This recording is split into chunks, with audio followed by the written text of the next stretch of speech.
के साथ कंपेयर करना उसको, वो तो फर्स्ट डिवीजन लेके आया, उसके तो 80% मार्क्स आए हैं और तुम्हारे 40 मार्क्स आए हैं। नहीं कर सकते, कंपेरेबल नहीं है। नहीं, नॉन फाइनेंशियल इन्फॉर्मेशन सही सही है, फाइनेंशियल इन्फॉर्मेशन नहीं है, लेकिन कंपेयर कंसेप्ट देना है ना। यार सीए के स्टूडेंट को सीए के साथ कंपेयर करना चाहिए, बीए के स्टूडेंट को बीए के साथ। तो आपने आइंदा ये कहना वो भी सीए कर रहा है, वो 2 में फेल हुआ, मैं तो 1 में फेल हुआ, मेरी परफॉर्मेंस ज्यादा अच्छी है। कंपेरेबल कंपेयर भाई, ये 4 पॉइंट रिलायबिलिटी के क्लियर हो गए। Source of information, control of operation of information, nature and relevance of information, comparability. 2 point हमारे लिए नए थे, 2 हमने रिलायबिलिटी ऑफ एविडेंस में पढ़े हुए थे। 2 स्टेप्स डिटेल में पढ़ लिए हमने। पहला कौन सा स्टेप था? सोर्स ऑफ इंफॉर्मेशन नहीं, और सूटेबिलिटी। दूसरा रिलायबिलिटी ऑफ डाटा। तीसरा डेवलप प्रिसाइज एक्सपेक्टेशन। अच्छा, डेवलप एक्सपेक्टेशन तो कह रहा है, प्रिसाइज एक्सपेक्टेशन क्या है?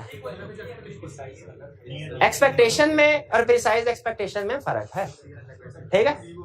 जैसे फर्ज कीजिए, अगर आप पूछें किसी टीचर से, सर आपकी सैलरी क्या है,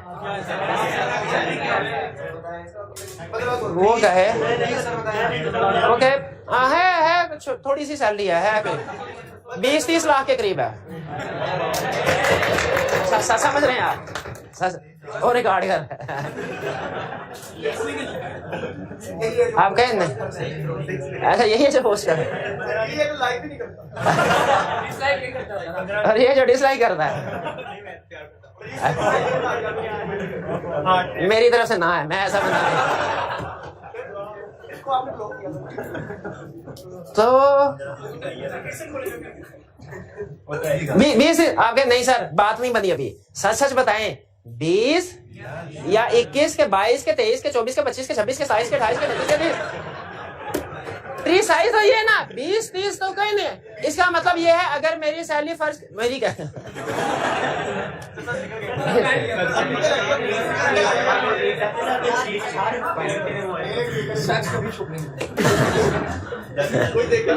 लेकिन कोशिश करना हमारी बात किसी को बताना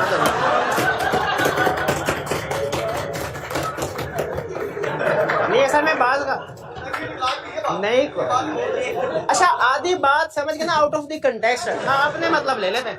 अच्छा यही वजह फेल होने की, कंसेप्ट को सही नहीं समझते, बुरा नहीं समझते। मैं ये कह रहा हूँ क्लास के बाद उससे पूछ ले, वो बिस्किट लेके आता है और बैठ के क्वेश्चन पूछता है, मुझे रिश्वत देता है, पूछ ले उससे, नहीं छोड़ने पर, और आधा घंटा बैठा रहता है। तो वैसे बताऊँ भाई चलो 1-2 स्टूडेंट को तो बंदा एंटरटेन कर, अगर दूसरे को पता चलेगा तो वो भी आके कहेंगे सर हमें भी क्वेश्चन। अच्छा नहीं, एग्जाम्पल बदले, मैं इस एग्जाम्पल से कर रहा हूँ। फर्ज की, हाँ अच्छी वाली एग्जाम्पल है, इस एग्जाम्पल को छोड़ो। मैंने भाईजान से पूछा, फर्ज कीजिए आज जुम्मा है, मैंने कहा जाके देखो जरा मस्जिद में नमाज जुम्मा का टाइम क्या है।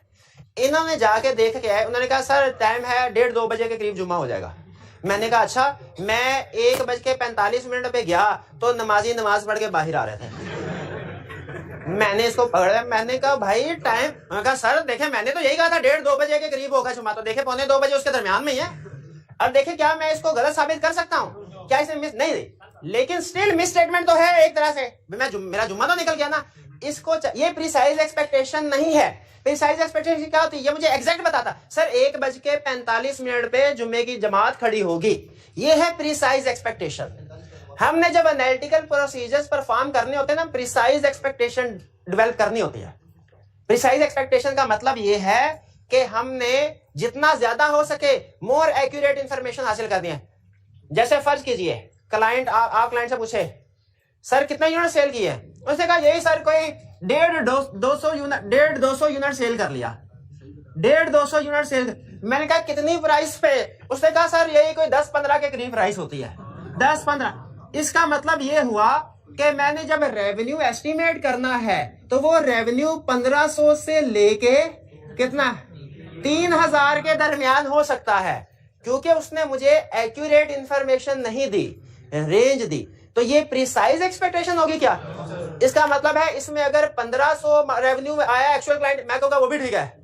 अगर 2000 क्लाइंट देखा, मैं कहूँगा वो भी ठीक है। अगर क्लाइंट का रेवेन्यू 2500 हुआ, वो भी ठीक है। अगर क्लाइंट का रेवेन्यू 3000 हुआ, मैं कहूँगा वो भी ठीक है। अब जरा आइडिया के पॉइंट ऑफ व्यू से सोचे, इसका मतलब पता है क्या असल में, कि अगर इस क्लाइंट में 1500 रुपए तक का फ्रॉड है ना, वो भी छुप सकता है और हम नहीं आइडेंटिफाई कर सकेंगे, क्योंकि हमारी एक्सेप्टेबल रीजन जो है वो 1500 का आ रहा है। अगर इसमें क्लाइंट ने 500 की ऊंच नीच करके फर्ज कीजिए 2500 रिकॉर्ड किया हुआ रेवेन्यू ओवरस्टेट करके, हम उसको डिटेक्ट नहीं कर सकेंगे, क्यों? हमारी एक्सेप्टेबल रीजन में। तो ये है प्रिसाइज एक्सपेक्टेशन का मतलब। ये प्रिसाइज एक्सपेक्टेशन नहीं है। प्रिसाइज एक्सपेक्टेशन के लिए क्या चाहिए? अवेलेबिलिटी ऑफ इंफॉर्मेशन, इंफॉर्मेशन होनी चाहिए। हम उसे बताएं सर आपके पास नंबर ऑफ यूनिट सेल की इंफॉर्मेशन है जी, और सेल प्राइस है बिल, और डिसएग्रीगेटेड। अगर इंफॉर्मेशन को सब क्लासिफाई करने की जरूरत हो, डिसएग्रीगेट करने की जरूरत हो, तो वो भी जितना ज्यादा डाटा डिसएग्रीगेट होगा ना उतना बेहतर है। हम कहेंगे नहीं भैया ये प्रिसाइज एक्सपेक्टेशन नहीं है। प्रिसाइज एक्सपेक्टेशन के लिए चाहिए availability of information, data disaggregate हो, एक्यूरेसी के साथ रिजल्ट को प्रेडिक्ट कर सकते हैं। तो वो कहेगा सर फिर ये कैसे बनेगा प्रिसाइज एक्सपेक्टेशन? हम उसे कहेंगे भाई क्लियरली एक्यूरेट फिगर बताना मुझे डिटेल में, 150 के 200। वो कहेगा सर असल में हमारे 2 प्रोडक्ट्स हैं, एक 150 यूनिट सेल हुए हैं, दूसरी के 200 सेल हुए हैं। हमने कहा ठीक है, अब बताओ 10 रुपए प्राइस के 15 रुपए प्राइस? उसने कहा सर एक ही प्राइस 10 रुपया, दूसरे की 15। हमने कहा तो ऐसे बताओ ना।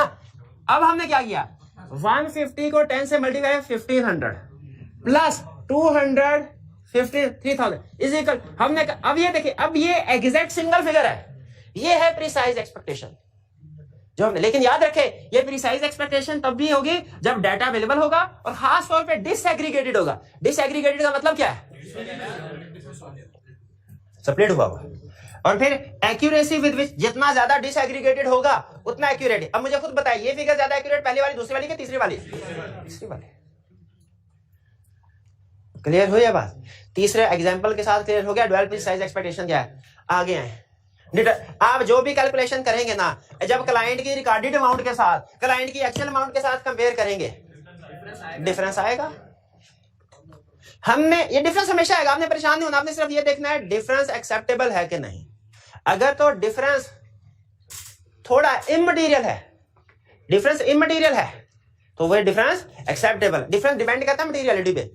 अगर इमटेरियल है तो मटेरियल है तो नॉट एक्सेप्टेबल। और अगर नॉट एक्सेप्टेबल नहीं है फिर क्या करें? फर्दर इन्वेस्टिगेशन होनी चाहिए, क्लाइंट से रीजनिंग पूछनी चाहिए। बिल्कुल पूछेंगे, इंक्वायर करें सर डिफरेंस क्यों है, और क्लाइंट जो भी रीजन बताए उसको कॉरोबोरेट करें, कंफर्म करें कि सही है कि नहीं। कॉरोबोरेट करें, किसी भी तरीके से कॉरोबोरेट कर सकते हैं। और अगर फिर भी तसल्ली ना हो तो फिर अदर प्रोसीजर्स परफॉर्म करें। अदर प्रोसीजर से क्या मुराद है?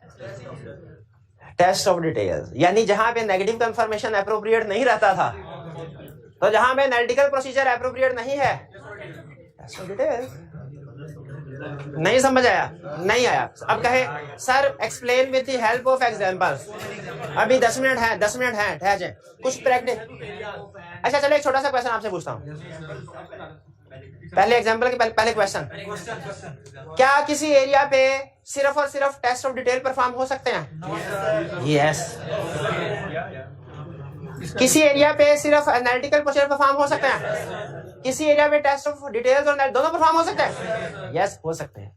लेकिन याद रखिए अगर सिर्फ एनालिटिकल प्रोसीजर परफॉर्म करने हैं ना, तो उसके लिए वो कहता है कि रिस्क कम हो और आप बड़ा एक्यूरेटली अच्छे तरीके से कैलकुलेशन किए हो ना, तो फिर सिर्फ एनालिटिकल परफॉर्म करें। हमारे 2 ग्रुप्स होते थे प्रैक्टिकली हमारे ऑडिट फर्म के, तो हमारे सीनियर हमें बताया करते थे कि अच्छा हमारे ग्रुप में लेट सेटिंग होती थी बाजू का, दूसरे वाले ग्रुप्स में इतनी लेट सेटिंग नहीं होती थी। तो हम कहते यार ये बढ़िया सही काम नहीं करते हैं। लेकिन हमारे सीनियर शाबाश वो बताते कि वो एनालिटिकल प्रोसीजर परफॉर्म करते हैं। तो हम कहते थे सर हम भी तो एनालिटिकल परफॉर्म करते हैं। कहते हैं हाँ आपको कहा जाता है पहले एनालिटिकल प्रोसीजर एविडेंस ले लो, उसके बाद टेस्ट ऑफ डिटेल से भी एविडेंस लो। टेस्ट ऑफ डिटेल से भी। तो एक ग्रुप था जो दोनों हर एरिया पे दोनों प्रोसीजर, ये वैसे केस टू केस वेरी करता है, सिर्फ समझाने के लिए एग्जांपल दे रहा हूँ। दो एनालिटिकल भी कर रहा होता है उस एरिया पे, उसी एरिया पे टेस्ट ऑफ डिटेल, जबकि दूसरा ग्रुप क्या कर रहा था? सिर्फ एनालिटिकल। तो सिर्फ लेकिन याद रखे उस सूरत में जरूरी है कि रिस्क कम हो और ज्यादा। हाँ जी। और जो अब बिजनेस की एग्जांपल दे रहा हूं। अब आप सोचेंगे सर ऐसा एक आधा एरिया में तो हो सकता है रिस्क कम हो, हर एरिया में थोड़ी ऐसे होता है, हर एरिया में भी ऐसे हो सकता है। अगर आप क्लाइंट को एक्सेप्ट करते हुए सिर्फ उसी क्लाइंट को एक्सेप्ट करें जो लो रिस्क क्लाइंट है, जो नीट एंड क्लीन है, जैसे मल्टीनेशनल कंपनी, जैसे नेस्ले, यूनिलीवर, ठीक है, मल्टीनेशनल कंपनी, आपको पता है इधर चार्टर्ड अकाउंटेंट बैठे हैं, ठीक है, इनका सिस्टम अच्छा है, पूरी दुनिया में चलता है सिस्टम अच्छा है। अगर कोई प्रॉब्लम आएगी तो किसी ना किसी दुनिया के कोने से निकल गई होगी प्रॉब्लम, उन्होंने ठीक कर ली होगी सिस्टम में, तो इनमें फिर हम सुकून में रहते हैं, ठीक है, क्योंकि लो रिस्क क्लाइंट होता है, बहुत ज्यादा प्रोसीजर फिर भी करते हैं परफॉर्म, लेकिन मसले इंटरनल कंट्रोल भी स्ट्रांग होते हैं, इधर सुकून में रहते हैं। तो जो अच्छे अच्छे क्लाइंट थे, आपने पहले कोशिश ये करनी है उस ग्रुप में जाए, अगर आपसे पूछा जाए जिसमें अच्छे अच्छे क्लाइंट जाते हैं, तो सुकून जिंदगी सुकून में गुजरेगी। 12 चले, अच्छा अब सुने, तो ये समझ आ गया ना, क्या सिर्फ एनालिटिकल प्रोसेस परफॉर्म किए जा सकते हैं? जा सकते हैं, लेकिन रिस्क कम होना चाहिए और हमने एनालिटिकल प्रोसेस मोर एक्यूरेटली परफॉर्म करना है। अब सुने भाई, प्रैक्टिकल एग्जांपल। पहली एग्जांपल थी हमारी एक ऐसे क्लाइंट की जो ऑटोमोबाइल से गाड़ियां बना के बेचते थे, गाड़ियां बना के, कोई भी एग्जांपल ले लें, सुजुकी ले लें, होंडा ले लें, जो भी, यामाहा, ठीक है, यामाहा गाड़ी कौन सी गाड़ियां बना दे।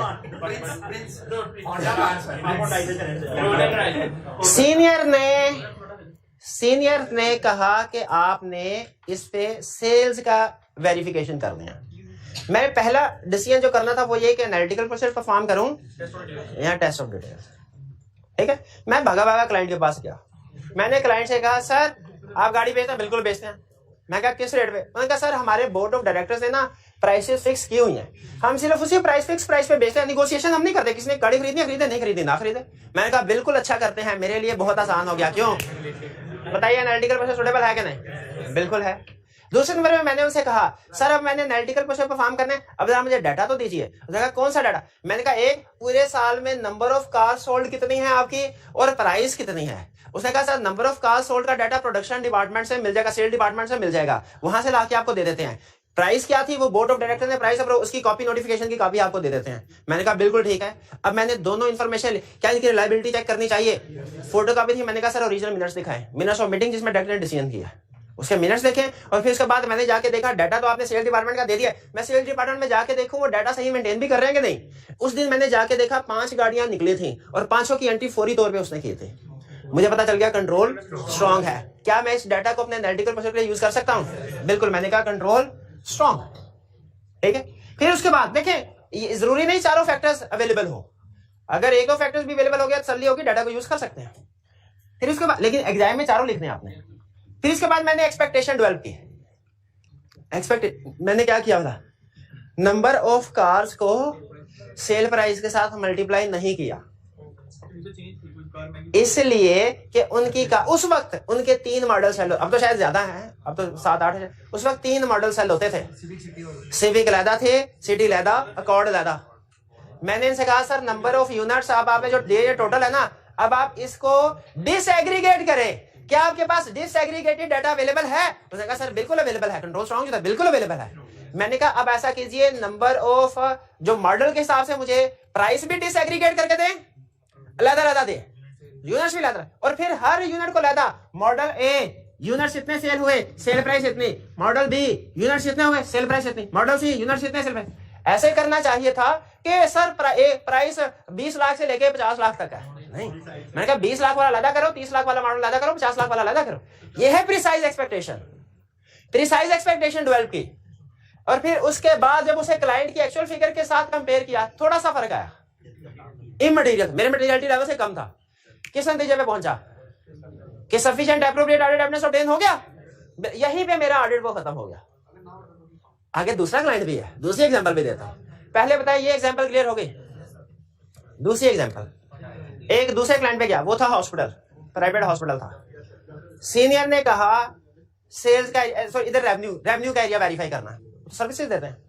मैंने कहा बिल्कुल ठीक। क्लाइंट के पास जाके गया, मैं कहा सर बताइए अंडरस्टैंडिंग ऑफ एंटिटी ऑब्टेन करनी है, जरा अपनी एंटिटी के बारे में बताइए, क्या करते हैं, कैसे करते हैं, प्राइसिंग वगैरह के बारे में खास तौर पे।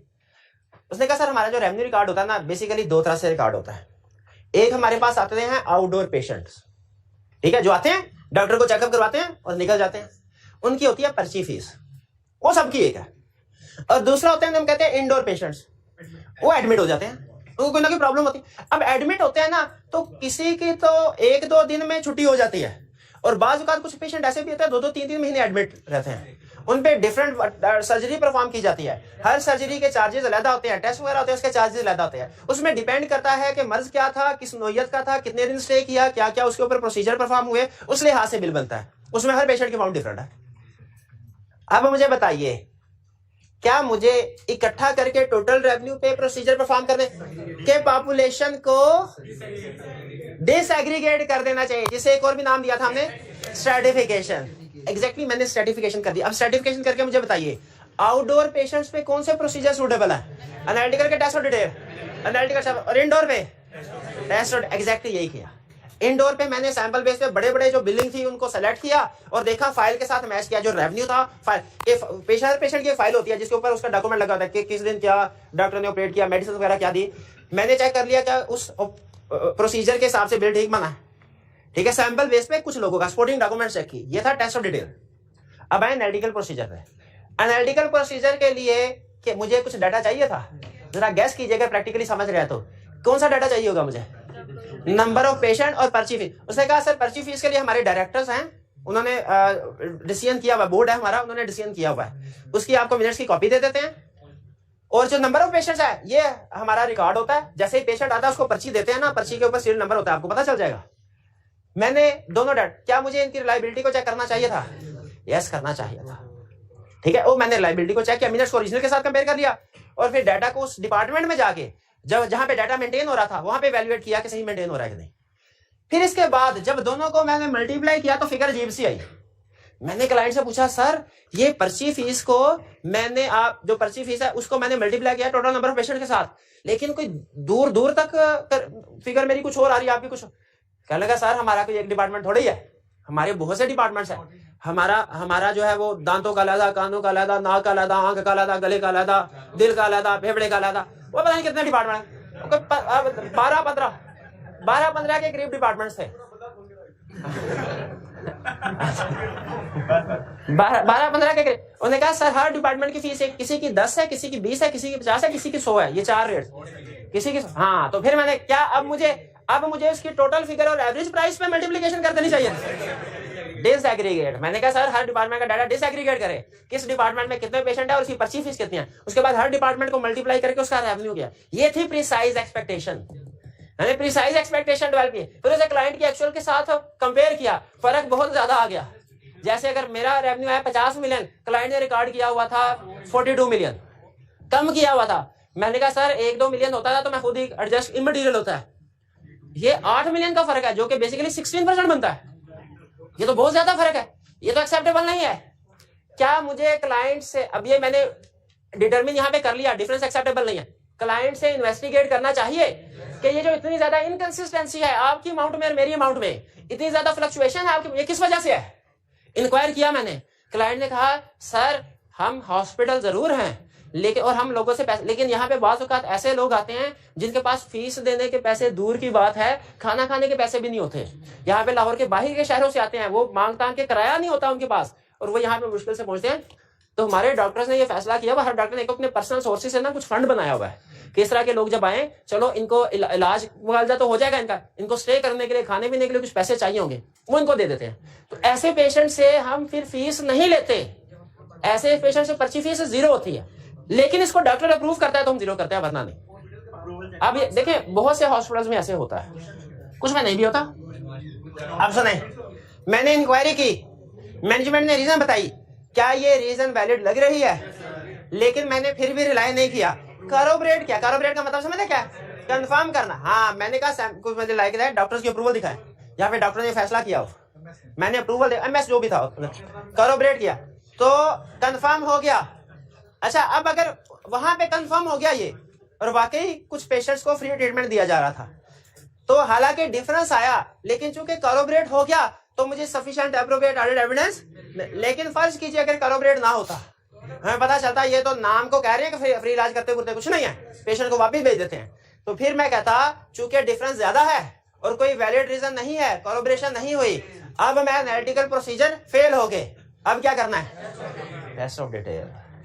क्लियर हुई? अगर कॉरोबरेशन ना हो तो क्या करना है? Test of detail. क्लियर? तो ये आज के लेक्चर में हमने क्या सीखा? एनालिटिकल प्रोसीजर को एज सब्सटेंटिव प्रोसीजर परफॉर्म करना है, तो क्या? ठीक है, अब इसके बाद छोटा सा कंसेप्ट है कल डिस्कस कर दूंगा, ओवरऑल कंक्लूजन वाला, उसको अभी रहने दे, क्योंकि मैं चाह रहा हूँ ये अहम कंसेप्ट है, ये मेन आपके दिमाग में बैठ जाए। अच्छा असाइनमेंट में आप 3 क्वेश्चन है, 1, 3, 4, 2, इसी तरतीब से करें तो बेहतर है। आपने 2 क्वेश्चन भी कर लिए तो बहुत है, वॉल्यूम 2 में से 2 क्वेश्चन भी कर लिए तो इस चैप्टर में से केस स्टडी नॉर्मली नहीं पूछता, फिर भी हर डे वाला क्वेश्चन, यानी वॉल्यूम 1 की प्रैक्टिस कर ले तो काफी है, एहतियातन वॉल्यूम 2 के 1-2 क्वेश्चन कर लें।